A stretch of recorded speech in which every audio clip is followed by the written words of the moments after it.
Halo, sore ini saya sedang bersama seorang sahabat. Dia kebetulan adalah ketua Gerkindo DPD Kota Surabaya. Sekalian beliau juga sebagai caleg dari Perindo untuk Kota Surabaya. Tetapi untuk lebih jelasnya, mungkin beliau memperkenalkan nama sekalian, jabatannya seperti apa, biar beliau yang ngomong langsung. Oke, bisa Bapak perkenalkan dulu. Iya, nama saya Dr. P.C. Taralo, dan saya adalah seorang dosen.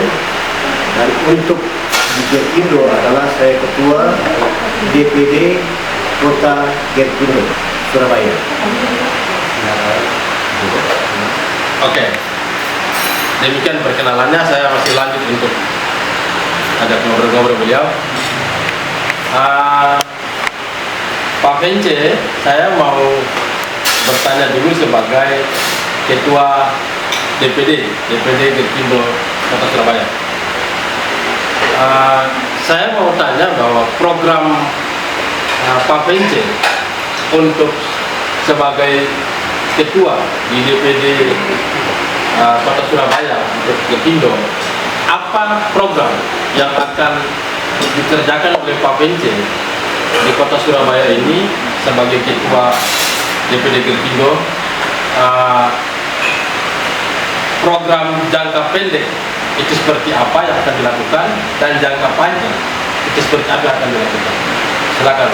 Ya, terima kasih Pak. Untuk saya sendiri sebagai ketua, ada program yang memang harus saya kerjakan. Namun ada juga program yang pertama jangka pendek dan juga jangka panjang. Nah, di program jangka pendek untuk Gerkindo Kota Surabaya sendiri adalah pertama, bagaimana kita mendukung Perindo ini dalam mensukseskan pemilu dan juga untuk memberikan kontribusi suara kepada Perindo lewat caleg-caleg yang ada di DPR RI maupun DPRD Provinsi dan juga caleg-caleg DPRD Kabupaten Kota. Nah, bagaimana kita bisa mendukung mereka untuk mendorong suara ini? Maka inilah Gerkindo berdiri di Kota Surabaya dengan namanya saya adalah sebuah gerakan dengan namanya Gerakan Kasih Indonesia yang disingkat dengan Gerkindo. Nah, gerakan ini tidak bisa berdiam, tapi kita menggerakkan untuk memenangkan mereka dan membawa mereka caleg-caleg ini ke pemerintahan menjadi legislator di pemerintahan. Dan sehingga ketika mereka terwakilkan di sana, maka mereka akan membawa suara aspirasi baik dari masyarakat umum khususnya dan juga dari masyarakat khususnya warga Kristen yang ada di Kota Surabaya. Nah, inilah Gerkindo program pertama yang akan diadakan untuk jangka pendek ini, yaitu memenangkan suara dan bagaimana Gerkindo ini akan bekerja. Nah, caranya bekerja Gerkindo ini akan melakukan kegiatan-kegiatan. Nah, kegiatan yang pertama adalah yang akan kita lakukan yaitu untuk mengumpulkan 1000 pendeta. Itu yang pertama untuk jangka pendek ini sebelum masuk kepada kampanye 2024. Nah, yang kedua adalah kita akan melakukan kegiatan yaitu pentas budaya seni dan olahraga untuk tahun ini, itu namanya jangka pendek. Nah, pentas dan budaya ini akan kita tampilkan lewat berbagai budaya dalam perlombaan dan pentas. Ada pentas seni dan juga ada perlombaan seni. Contohnya perlombaan seni kolintang, budaya dari Sulawesi Utara, dan juga lomba-lomba nyanyi. Nah, di samping itu juga kami akan mengadakan yang namanya pertandingan. Pertandingan ini yaitu contohnya seperti bulu tangkis, pingpong atau tenis. Nah, mengapa ini diadakan? Mengapa? Ini kami adakan supaya Perindo ini mendapat simpati dari masyarakat pada umumnya dengan adanya kegiatan ini. Karena Perindo ini sudah ada 5 tahun yang lalu sudah berdiri, tetapi simpati orang kepada Perindo belum ada. Nah, dengan kegiatan inilah kita menarik simpati kepada masyarakat sehingga betul-betul mereka mengenal Perindo ini lewat kegiatan-kegiatan yang ada. Nah, itu 2 jangka pendek yang akan kami lakukan di tahun 2023 ini. Kalau jangka panjang nanti dalam satu periode 5 tahun ini, maka banyak kegiatan juga yang kami lakukan itu masih dalam proses. Contohnya kita akan melakukan seminar-seminar, baik perseminar untuk ekonomi makro yang kami lakukan, baik juga seminar-seminar dalam pendidikan, baik juga dalam seminar untuk narkoba. Itu yang jangka panjang. Ya, kalau untuk jangka pendek sementara ini dalam tahun ini yaitu 2 hal tadi yang disampaikan. Supaya apa?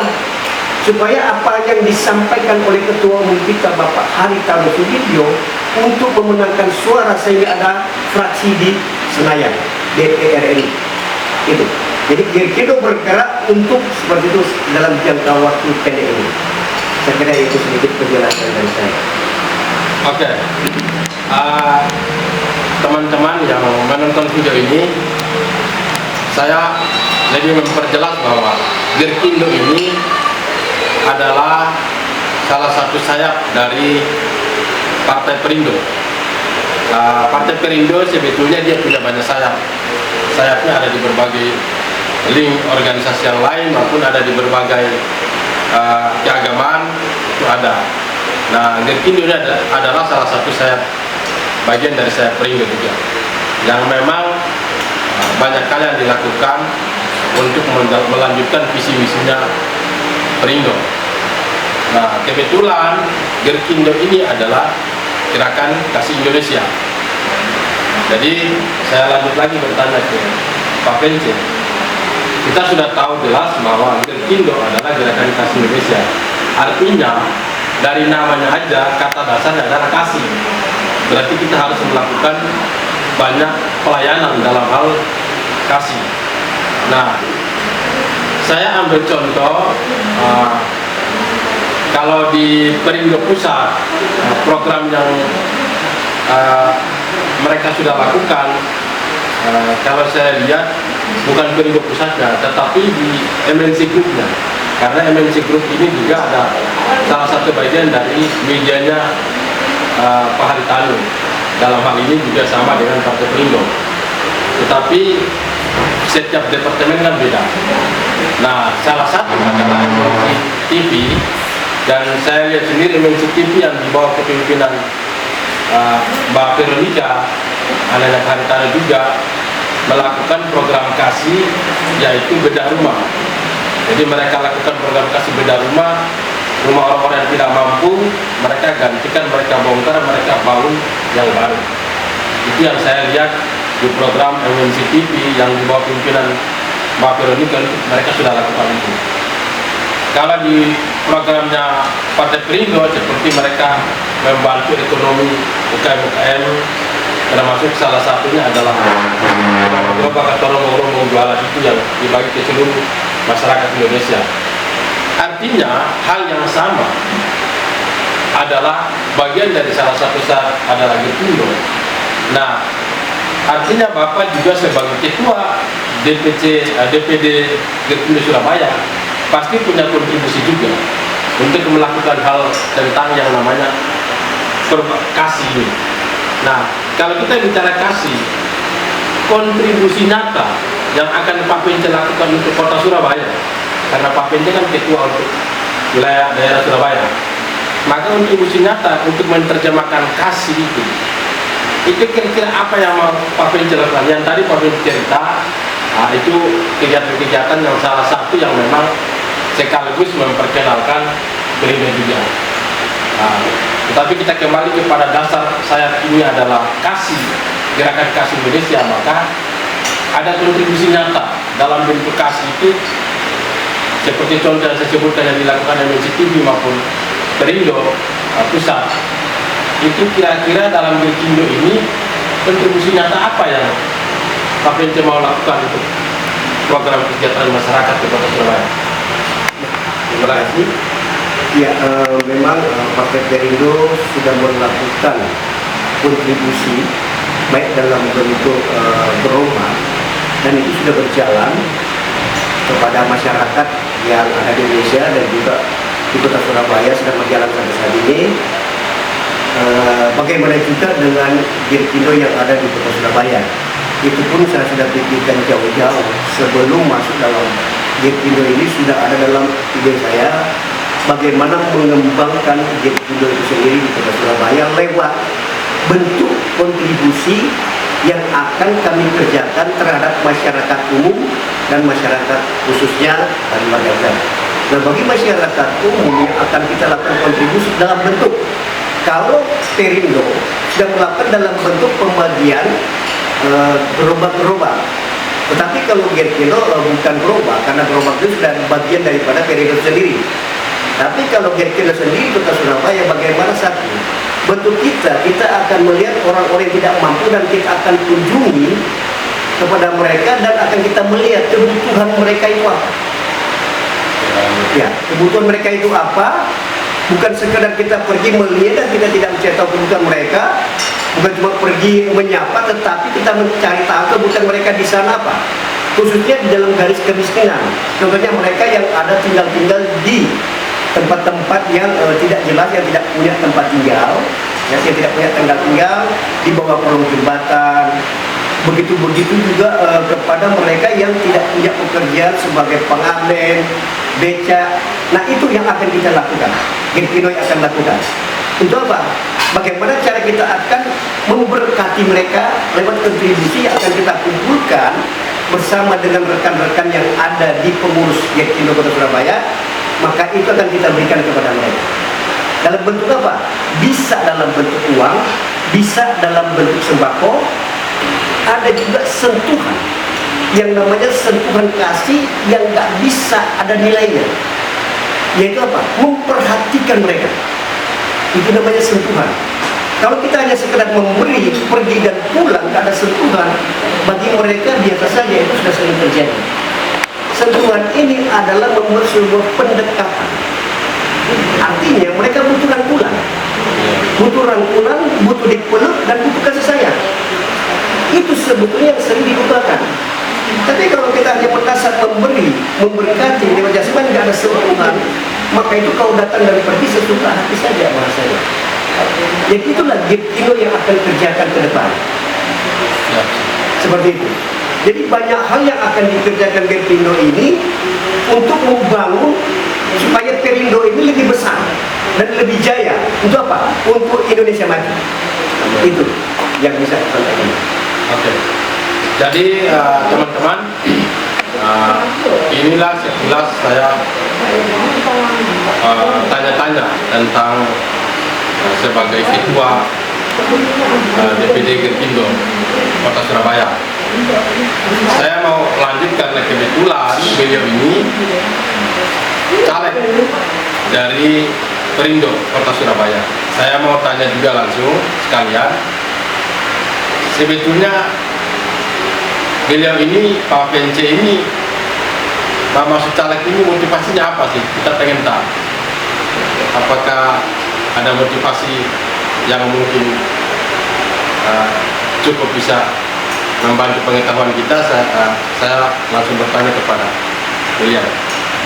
Oke Pak PNC, sekalian saya tanya karena sebagai ketua DPC Gerkindo, DPD Gerkindo Kota Surabaya, Pak PNC juga adalah caleg dari Perindo, kalau tidak salah untuk Kota Surabaya. Ya Pak PNC. Oke.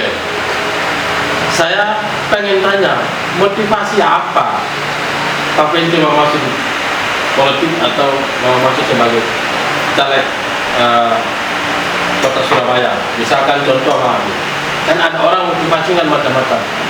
Motivasi karena gila jabatan, motivasi karena biar saya maju ada peluang saya korupsi, ya maaf ya. Atau motivasi karena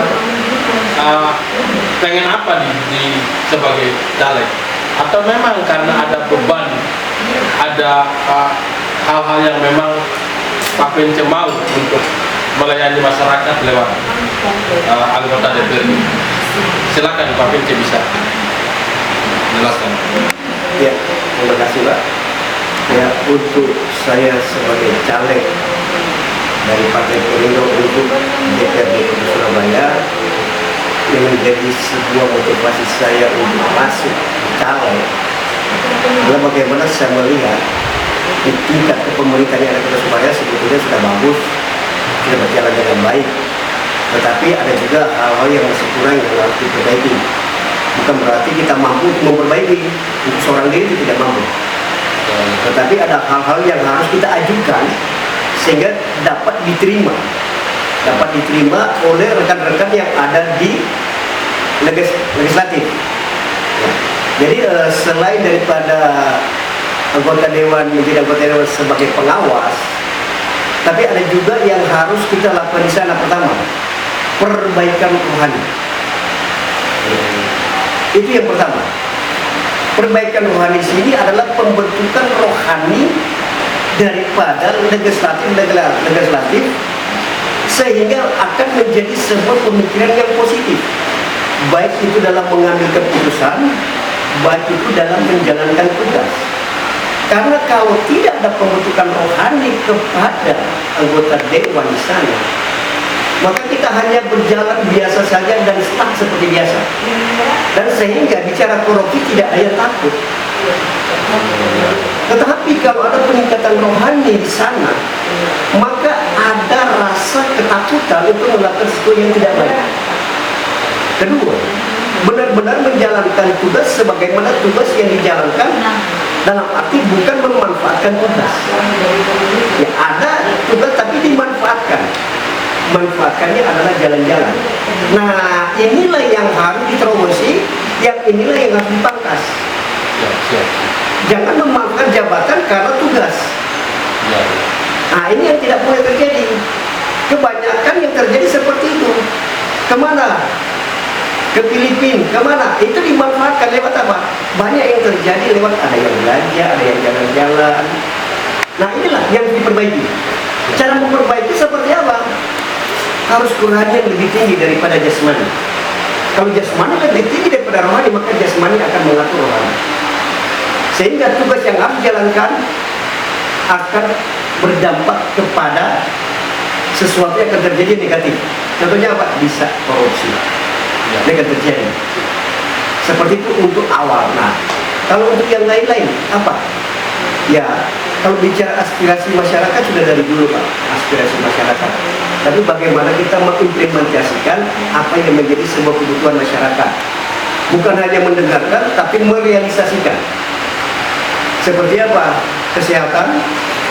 Seperti apa? Kebutuhan masyarakat seperti BPJS. Nah, contohnya BPJS. BPJS ini terkadang dikesampingkan. Jadi orang yang berduit itu yang nomor satu kan. Tapi kalau BPJS, biar sudah sakit parah sampai mati jarang sekali langsung ditangani. Nah, itu yang harus diperjuangkan. Walaupun dari pihak pemerintah lewat wali kota sudah menjalankan, tapi itu juga yang harus kita kerjakan. Itu salah satu contoh yang harus dikerjakan kalau masuk di dewan. Dan juga Pak, pembangunan yang ada di daerah masing-masing sesuai dengan dapil. Nah, itu yang harus dikerjakan. Seperti pembangunan jalan, infrastruktur jalan di masyarakat, RT, RW dan kelurahan sesuai dengan dapil. Nah, untuk sementara itu. Oke, saya masih banyak pertanyaan, tetapi saya kasih satu pertanyaan aja buat Pak Pince. Sebetulnya kita tahu semua bahwa ketika menjadi anggota DPRD maupun DPR RI itu hal yang tidak gampang. Kadang orang imannya sangat sudah kuat, tetapi ketika sudah masuk di dalam, tantangannya sangat besar. Karena kadang-kadang itu ada mafia-mafia pengusaha yang bermain dengan uang untuk membeli undang-undang, untuk membeli kepentingan-kepentingan di situ. Nah, biasanya uang itu sudah masuk lewat tertentu, oknum-oknum tertentu. Saya tidak bisa sebut nama, tapi kebanyakan godaan seperti itu. Sehingga kalau banyak orang menyetujui untuk menerima suap itu, kadang-kadang yang sudah merasa untuk menjaga untuk tidak lakukan itu atau tidak terjerumus di situ, kebanyakan tergoda. Karena semua dalam anggota situ, semua divisi-divisi maupun partai-partai itu pasti sudah dilobi-lobi untuk mendapatkan itu, sehingga bisa mulus untuk motivasi atau programnya para pengusaha mafia yang masuk. Nah, jadi saya mau tanya ke Pak Vence, kalau nanti ketemu godaan seperti itu, pertaruhan iman di situ tuh bagaimana Pak Vence? Karena ya mohon maaf, itu nilai uangnya bukan sedikit.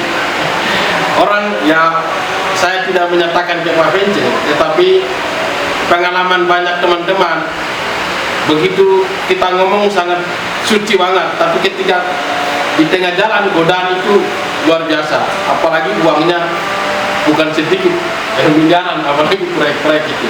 Nah, itu godaan yang paling sering terjadi di teman-teman di DPRD. Akhirnya mereka harus terjebak, akhirnya mereka ditangkap oleh KPK. Kadang mereka bukan yang pakai uang, tetapi mereka terjebak dengan peraturan atau kebijakan atau perumusan di dalam undang-undang itu. Karena kita tahu bahwa semua undang-undang yang terjadi di Indonesia ini yang membentuk adalah DPR RI maupun DPRD adalah untuk aturan Kota Surabaya. Nah, biasanya seperti itu sudah ada lobby-lobby mafia untuk menelpon untuk pengaturan undang-undang itu.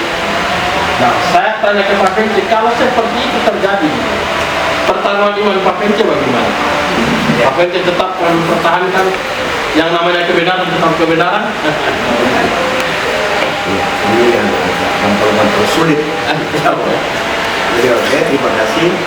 Yang pertama, ketika kita terjun dalam dunia politik lewat partai, masuk ke partai, ya, ketika kita masuk ke partai atau terjun ke dalam politik, maka sebutannya adalah bahwa kita masuk di situ, kita tidak bisa dikatakan kita abu-abu, atau juga kita masuk ke situ kita tidak bisa dikatakan kita putih.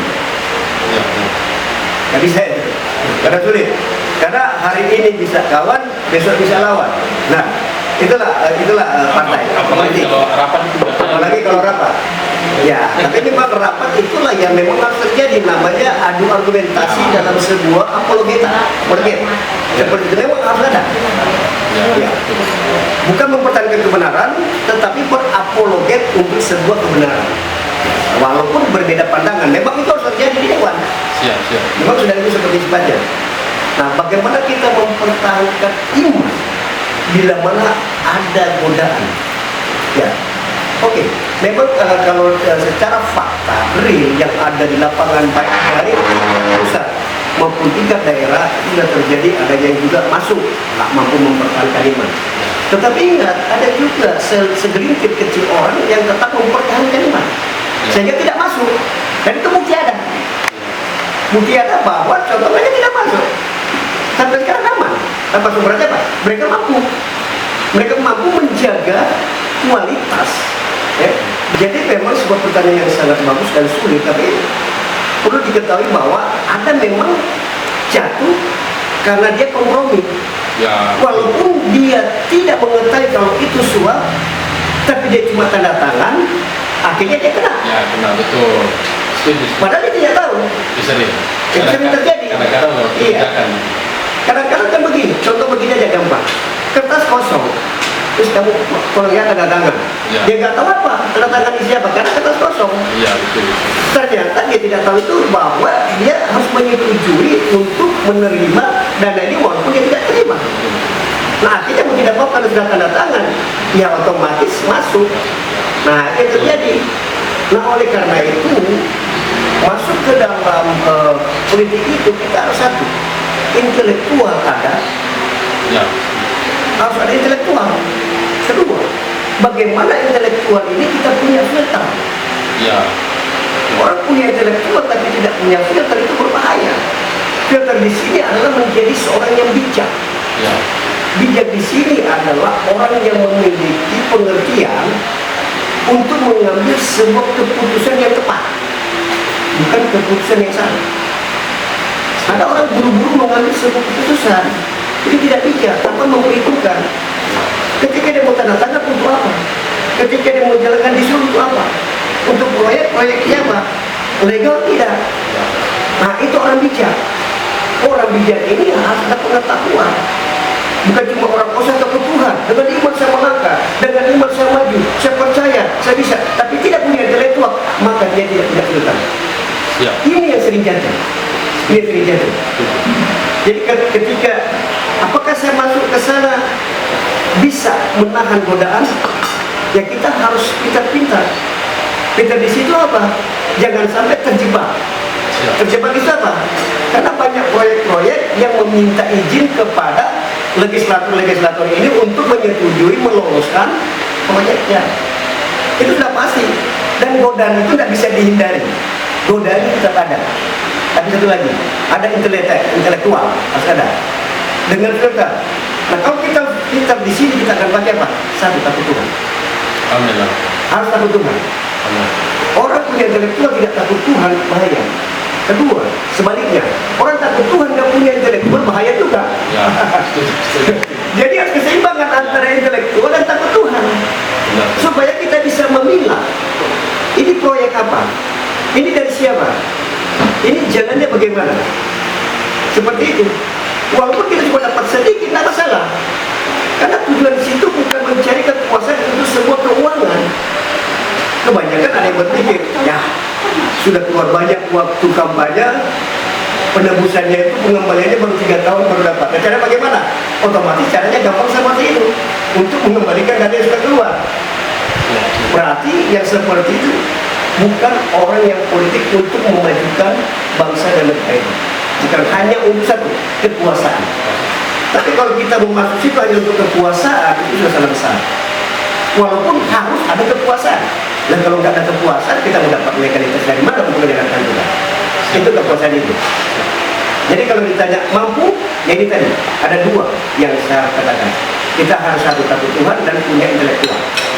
Nah intelektual ini yang disebut kecerdasan. Kecerdasan berpikir, kecerdasan dalam pengetahuan. Sehingga masuk ke dalam tidak bodoh-bodoh dan tidak dibodohi. Ya, itu kira-kira Pak pandangan saya.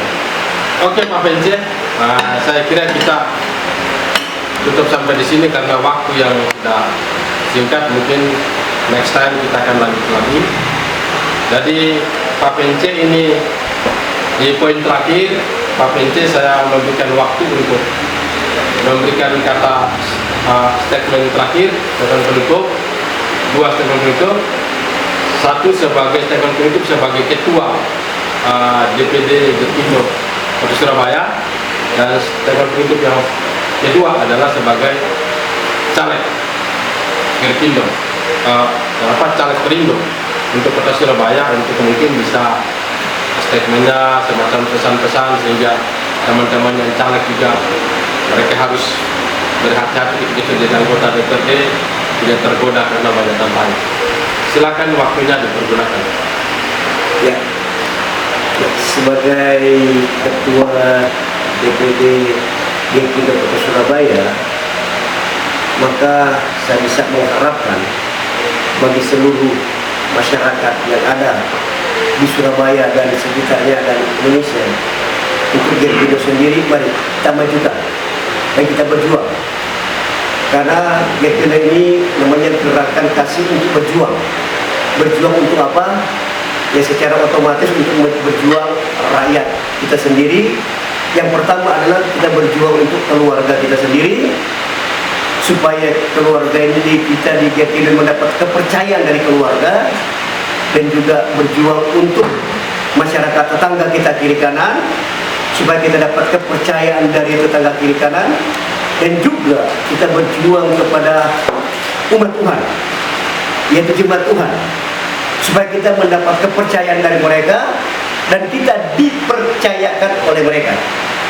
Dan yang terutama adalah Gerkindo berjuang mendapat kepercayaan dari Tuhan dan dipercayakan oleh manusia. Itu. Jadi ada perjuangan. Nah perjuangan ini tidak berhenti sampai 5 tahun, 10 tahun, tapi harus berjalan sesuai dengan koridor rancangan kehendak daripada Tuhan. Itu Gerkindo. Nah bagaimana dengan pesan saya dari sebagai kalau masuk sebagai legislator, sebagai dewan, ya pesan saya adalah menjaga di bawah otoritas kepercayaan dari Tuhan untuk menjalankan tugas dan panggilan. Karena antara tugas dan panggilan itu beda. Kalau panggilan itu dari Tuhan, kalau tugas adalah kewajiban dari negara atau dari pemerintah. Dan bagaimana ini kita mendapat kepercayaan dari kedua-duanya, dari Tuhan dan dari pihak pemerintah. Kalau kita tidak mampu menjaga kepercayaan ini, maka ke depan kita sudah pasti gagal karena sudah kehilangan kepercayaan. Pertama, kepercayaan dari Tuhan. Walaupun kita hebat dan pintar, kalau sudah tidak mendapat kepercayaan dari Tuhan, itu yang menjadi to be number one, maka kita akan gagal semuanya karena sudah kehilangan kepercayaan. Walaupun kita bisa 1, 2, 3 tahun, tapi ingat, tahun ketiga pasti Tuhan tutup karena sudah tidak mendapat kepercayaan. Yang kedua, kepercayaan dari masyarakat. Nah, bagaimana kita membuat kepercayaan dari masyarakat? Yaitu kita memiliki sebuah karakter yang berintegritas, karakter loyalitas, berdedikasi, dan juga karakter moral etika yang harus kita miliki, sehingga kita mendapat kepercayaan dari masyarakat lewat perbuatan kejujuran yang harus kita buktikan. Ya, harus kita buktikan kepada mereka lewat apa? Tingkah laku kita setiap hari. Karena tingkah laku kita setiap hari itulah yang menjadi contoh dan itulah yang menjadi saksi kalau ketika kita ada di dewan. Dan yang ketiga, jangan kompromi terhadap dosa. Ketika kita kompromi walaupun tidak mendapat uang, tapi kalau kompromi menyetujui, maka itulah dosa. Dosa itu adalah kekejian bagi Tuhan. Maka selanjutnya kita akan hancur. Karena kita sudah kompromi dengan dosa, walaupun kita tidak berbuat, tapi menyetujui saja, mengiyakan, maka kita sudah kompromi. Oh, saya tidak suap, tapi kita kompromi dengan suap. Ustaz ambil uang, tapi kita menyetujui, itu namanya kompromi dengan dosa. Kalau sudah kompromi, maka kita akan jatuh ke dalam dosa, maka itu menjadi kekejian bagi Tuhan, maka kita akan gagal di sana. Nah, kira-kira itulah menjadi pesan saya bila mana ada di Dewan Kota Surabaya. Terima kasih, Tuhan Yesus memberkati. Oke, para penonton atau teman-teman, sungguh sangat luar biasa Pak Pence menguraikan bagaimana sebagai Ketua DPD Gerkindo Kota Surabaya dan sekaligus sebagai caleg ketika terpilih nanti untuk menjadi anggota DPRD, beliau begitu sangat luar biasa akan mempertahankan imannya dalam keadaan apapun dan akan membawa misi-misi yang pada intinya untuk melayani masyarakat lewat beliau sebagai anggota DPRD. Kita doakan semoga Tuhan mempercayakan beliau lewat masyarakat yang punya hak pemilih, sehingga tetapi Tuhan bisa memberi kesempatan sehingga beliau bisa dipilih untuk membawa visi-misi program kerja yang lebih jelas untuk masyarakat Kota Surabaya lewat caleg DPRD Kota Surabaya lewat Partai Perindo. Terima kasih Pak Pence untuk waktunya. Mohon maaf sudah mengganggu waktunya. Semoga apa yang Pak Pence bagikan ini bisa sangat menjadi berkat untuk para penonton, bisa lebih jelas mereka paham tentang apa itu Gerkindo dan mereka juga paham bagaimana hati Pak Pence untuk tujuannya untuk mencalonkan menjadi caleg wali kota Surabaya. Terima kasih, Tuhan berkati sampai jumpa. Oke, bye bye.